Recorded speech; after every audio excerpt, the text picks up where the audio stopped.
Everyone, welcome to the math channel Mathverse. तो आज हम टॉपिक करने वाले हैं इक्वेलॉन फॉर्म। इक्वेलॉन फॉर्म देखेंगे इसका कुछ एक डेफिनेशन और फिर उसके बाद कि कैसे कुछ एग्जांपल्स के थ्रू हम इसको सॉल्व करने वाले हैं।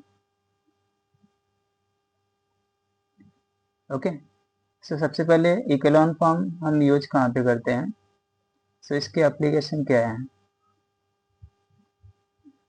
एप्लीकेशन यानी कि इक्वेलॉन फॉर्म हम यूज क्यों करते हैं और कहाँ पे करते हैं? तो एप्लीकेशन इसका है, हम यूज करते हैं सिस्टम ऑफ इक्वेशंस को सॉल्व करने के लिए।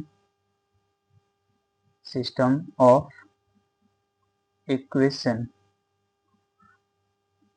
दूसरा system of equation two solve, और दूसरा यूज करते हैं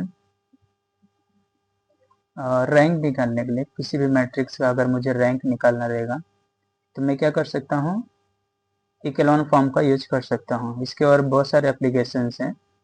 नेक्स्ट, इसका डेफिनेशन या हम इसका कैसे प्रॉपर्टीज अप्लाई कैसे करते हैं।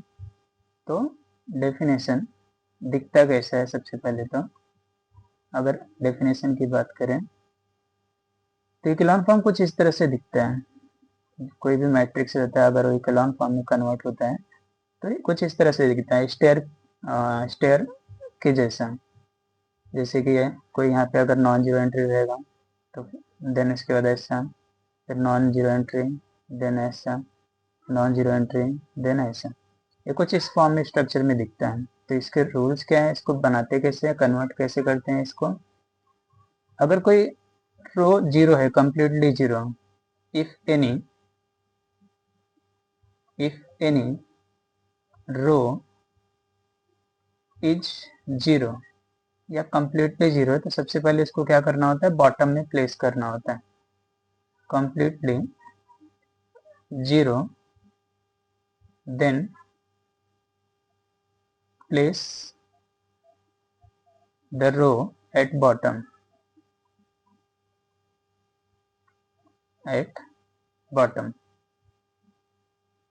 और प्लेस कैसे करना है उसके लिए हम इंटरचेंज कर सकते हैं रो ऑपरेशन का यूज करके। दूसरा, जो यहाँ पे नॉन जीरो एंट्री रहता है उसको हम बोलते हैं लीडिंग, यानी कि हर एक नॉन जीरो रो का जो लीडिंग एंट्री हमेशा कैसा होना चाहिए? नेक्स्ट जो नॉन जीरो रो का लीडिंग एंट्री होना चाहिए फर्स्ट वाले के राइट में होना चाहिए, मतलब प्रीवियस के राइट में होना चाहिए। तो इसको लिखेंगे कैसे? Every non zero entry, every non zero entry of each non-zero row should be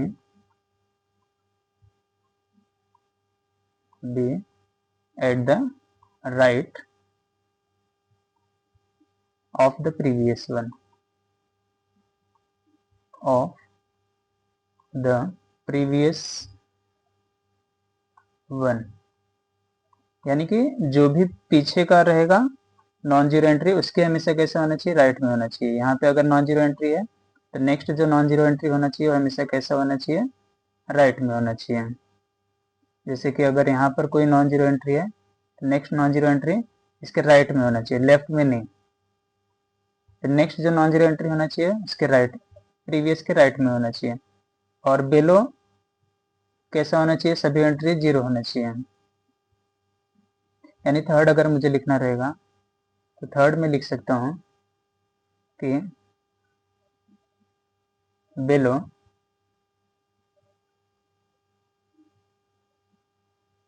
the non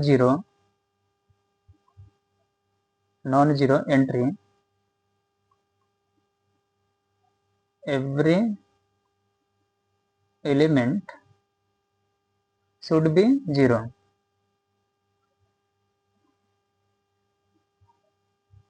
should be 0 entry. So ये 3 प्रॉपर्टीज हमें क्या करते हैं, अप्लाई करने के बाद इकोलॉन फॉर्म में कन्वर्ट होता है। जैसे कि एक एग्जाम्पल लिखता हूं मैं,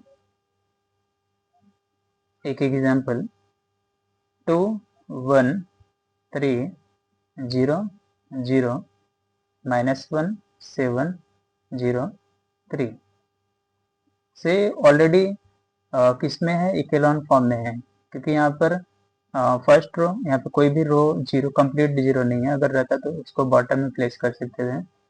सो फर्स्ट यहाँ पे जो नॉन जीरो रो है, तो इसका नॉन जीरो एंट्री कैसा है 2। सेकेंड जो नॉन जीरो एंट्री है वो है -1 और इसकी कैसा है, राइट में है। थर्ड जो नॉन जीरो एंट्री है वो है 3, जो कि कैसा है, प्रीवियस के राइट में है। तो ये कैसा फॉर्म कर रहा है, एक स्टेयर के जैसा फॉर्म कर रहा है, यानी कि कुछ इस तरह से। तो स्टेयर बनना चाहिए। अगर नहीं रहेगा तो हम रो ट्रांसफॉर्मेशन की हेल्प से क्या कर सकते हैं, इसको फाइंड आउट कर सकते हैं। नेक्स्ट, अगर नहीं है तो उसको हम कन्वर्ट कैसे कर सकते हैं, तो उसके लिए example, reduce the matrix in echelon form, reduce the matrix in echelon form, echelon form. जैसे मैट्रिक्स है A 1 1 3 1 -1 1, नेक्स्ट 1 -1 1। से यहाँ पे कोई भी रो कंप्लीट जीरो नहीं है, तो हम क्या कर सकते हैं, ट्रांसफॉर्मेशन कर सकते हैं। जो भी पहला नॉन जीरो एंट्री होगा उसके बेलो सभी एंट्रीज कैसी होनी चाहिए, 0। दूसरा जो नॉन जीरो एंट्री रहेगा उसके बेलो कैसा होना चाहिए, 0।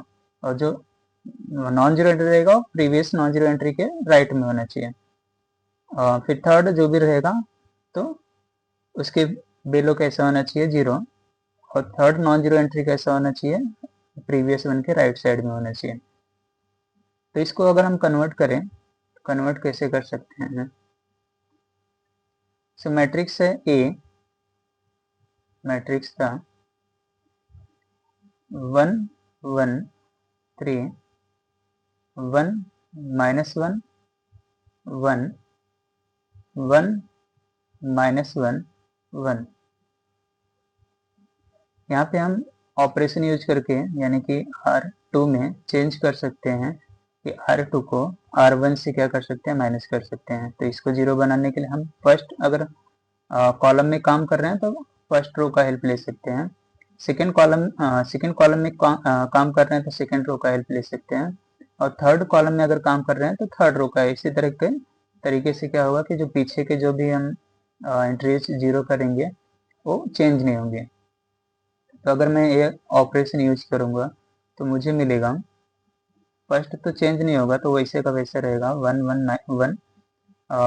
R2 को R1 से माइनस करना है तो 1 -1 हो जाएगा 0, -1 हो जाएगा -2, -1 हो जाएगा -2। और थर्ड तो वैसे रहेगा तो 3 1 1, थर्ड रो में कोई चेंज नहीं होगा। नेक्स्ट, अभी अगर मुझे 3 को 0 कन्वर्ट करना है तो R3 को मैं चेंज कर सकता हूँ कि R3 -3 टाइम्स R1 यूज कर सकता हूँ, यानी कि हम फर्स्ट कॉलम में है तो हमेशा फर्स्ट रो का यूज कर सकते हैं। तो क्या चेंजेस होगा, 1 1 फर्स्ट रो में कोई चेंज नहीं होगा, सेकेंड रो में कोई चेंज नहीं होगा, थर्ड रो में क्या चेंज होगा, थर्ड रो को क्या करना है कि फर्स्ट रो में 3 से मल्टीप्लाई करके माइनस करना है। तो अगर मैं 3 से मल्टीप्लाई करूँ तो मुझे क्या मिलेगा, यहाँ पे मिलेगा फर्स्ट रो में अगर मैं 3 से मल्टीप्लाई कर रहा हूँ तो मुझे यहाँ पे मिलेगा 3 3 3। अब 3 माइनस 3 0, माइनस कर रहा हूँ मैंने 3 से फर्स्ट रो को 3 से मल्टीप्लाई करके R3 को क्या करना है, माइनस करना है। तो R3 minus 3 that means 0। 1 minus 3 कितना होगा, -2। 1 माइनस 3 कितना होगा, -2। नेक्स्ट अभी हो गया, अभी 1 बेलो सभी एंट्रीज कैसे हो गई, 0। नेक्स्ट अगर मुझे इसको नॉन जीरो एंट्री क्या है, -2 है, सो इसके नीचे क्या होना चाहिए, 0 होना चाहिए। तो मैं क्या कर सकता हूँ, सेकेंड रो के लिए या थर्ड रो में जो नॉन जीरो एंट्री है उसको 0 कन्वर्ट करने के लिए -2 के नीचे 0 होना चाहिए, स्टेयर बनना चाहिए।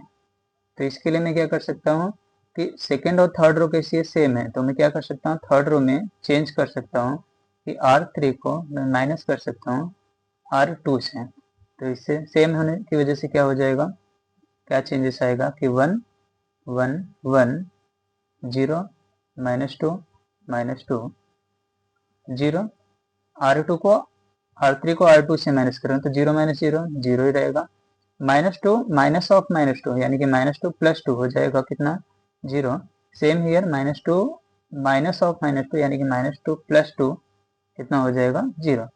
सो ये परफेक्टली इक्विवेलेंट फॉर्म में कन्वर्ट हो गया, यानी कि नॉन जीरो एंट्री 1 एकदम स्टेयर केस के जैसे बने हैं। नॉन जीरो एंट्री यहाँ पर 1, फिर उसके नीचे 0, फिर नेक्स्ट नॉन जीरो एंट्री यहाँ पर है -2, इसके नीचे 0, और थर्ड रो में कोई भी नॉन जीरो एंट्री नहीं है। तो इसको हम एक नाम देते हैं, इसको नाम क्या देते हैं कि इसको हम बोलते हैं लीडिंग एंट्री, यानी क्या बोलते हैं कि लीडिंग एंट्री, लीडिंग एंट्री बोलते हैं। लीडिंग एंट्री यानी कि first non zero row, non zero entry होना चाहिए, first non zero entry non zero entry of non zero रो।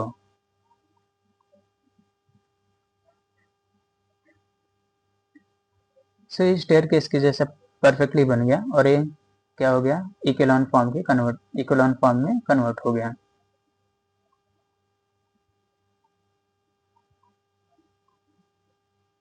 और इसी नॉन जीरो लीडिंग एंट्री को हम बोलते हैं पाइवोट। सो आई होप ये समझ में आया होगा। नेक्स्ट एग्जांपल यूज कर सकते हैं। नेक्स्ट एग्जांपल है example number 3, b equal to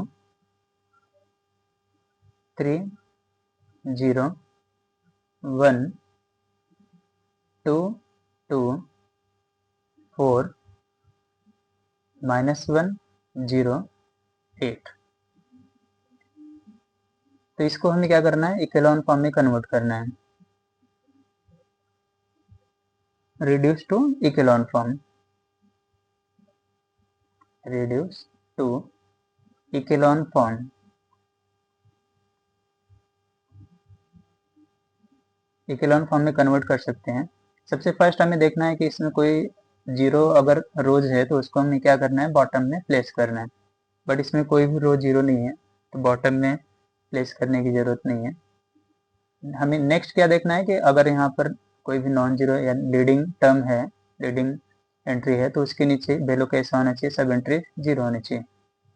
तो इसमें चेंजेस हम कर सकते हैं कि R यहाँ पे ऑलरेडी 0 है एक प्लेस, थर्ड जो है थर्ड रो में यहाँ पे क्या चेंजेस कर सकते हैं कि R3 माइनस R1 को 3 से डिवाइड कर सकते हैं, यानी कि R1 को 3 से डिवाइड करके फिर R3 से माइनस कर सकते हैं। अभी अगर मैंने डिवाइड किया या मैं इसको अप्लाई करूं तो मुझे क्या मिलेगा, 3 2 -1, दूसरा सेकेंड रो में कोई चेंज नहीं है, 0 2 0, फिर हाँ, तो 1 को 3 से, अगर 3 को मैंने सबसे पहले, अगर मैंने R1 को 3 से डिवाइड करना है, तो 3 को मैंने अगर 3 से डिवाइड किया और फिर इससे माइनस किया, जैसे कि R1 क्या है, अगर मैं इसको चेंज करके लिखूं तो मुझे क्या मिलेगा, R1 मिलेगा मुझे 3 से डिवाइड करके 1, तो इसको मैं किससे माइनस कर रहा हूँ, R3 से माइनस कर रहा हूँ, यानी कि 1 माइनस, तो कितना आएगा 0, सो एंट्री क्या हो गई 0।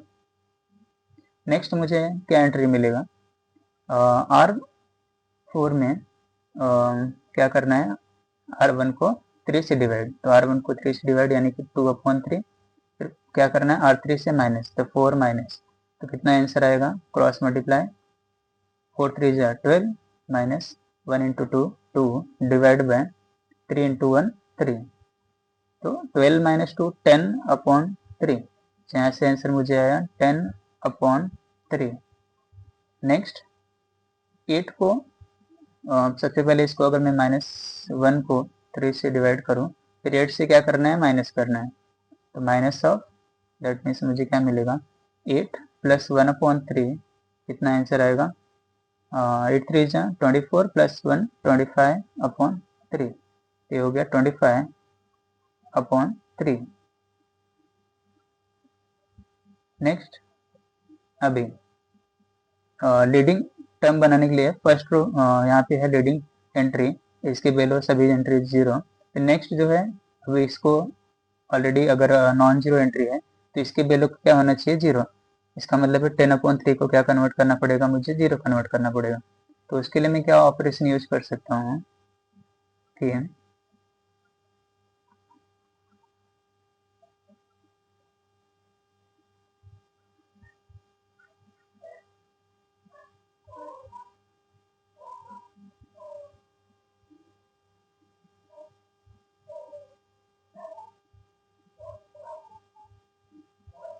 इसके लिए मैं ऑपरेशन यूज कर सकता हूँ, जैसे कि हाँ, तो इसको 0 कन्वर्ट करना है, तो R3 को मैं चेंज कर सकता हूँ कि R3 माइनस, मैंने बोला कि अगर हम सेकेंड कॉलम में है तो सेकेंड रो का हेल्प लें, फर्स्ट कॉलम में है तो फर्स्ट रो का हेल्प, सेकेंड कॉलम में है, सेकेंड कॉलम में है तो सेकेंड रो, और थर्ड कॉलम में है तो थर्ड रो का हेल्प,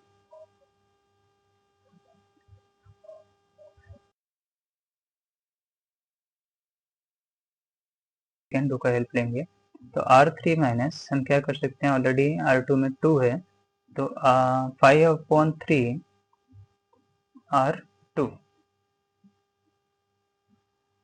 अगर थर्ड रो में अप्लाई करना है तो हमें जो मैट्रिक्स मिलेगा, फर्स्ट रो को तो कुछ नहीं करना है, तो 3 2 -1 वैसा का वैसा रहेगा, सेकेंड रो में भी कुछ नहीं करना है, 0 2 0, थर्ड रो में 0 माइनस 5/3 टाइम्स 0, तो क्या रहेगा 0 ही रहेगा, 10/3 माइनस 5/3 इंटू 2, 10/3 माइनस 5/3 इंटू 2, तो ये हो जाएगा 10/3 माइनस 5 इंटू 2 10/3, तो 10/3 10/3 हो जाएगा 0। नेक्स्ट 25/3 माइनस 5/3 टाइम्स 0, तो इसमें भी कोई चेंज नहीं आएगा, तो ये हो जाएगा 25/3 ही रहेगा। अब अगर ध्यान से इसको देखें तो हमें इकेलॉन फॉर्म में मिल गया है, इकेलॉन फॉर्म में कन्वर्ट हो गया है, क्योंकि एक लीडिंग नॉन जीरो एंट्री यहाँ पर है, फिर इसके बाद यहाँ पर है, फिर इसके बाद यहाँ पर है, ईच रो में हमें एक लीडिंग नॉन जीरो एंट्री मिला है, तो इसके लिए अगर हम इसके पाइवट की बात करें तो यहाँ पर पाइवट होगा, नंबर ऑफ पाइवट कितना होगा, नंबर ऑफ पाइवट होगा 3, यानी कि पाइवट क्या होता है कि फर्स्ट नॉन जीरो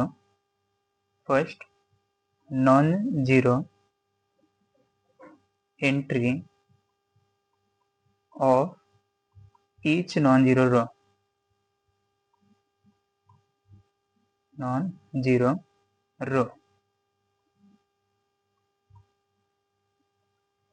ओके, तो ये 3 एग्जांपल्स के थ्रू हमने देखा कि कैसे हम इकेलॉन मैट्रिक्स को इकेलॉन फॉर्म में कन्वर्ट करते हैं और कैसे हम पाइवट फाइंड आउट कर सकते हैं।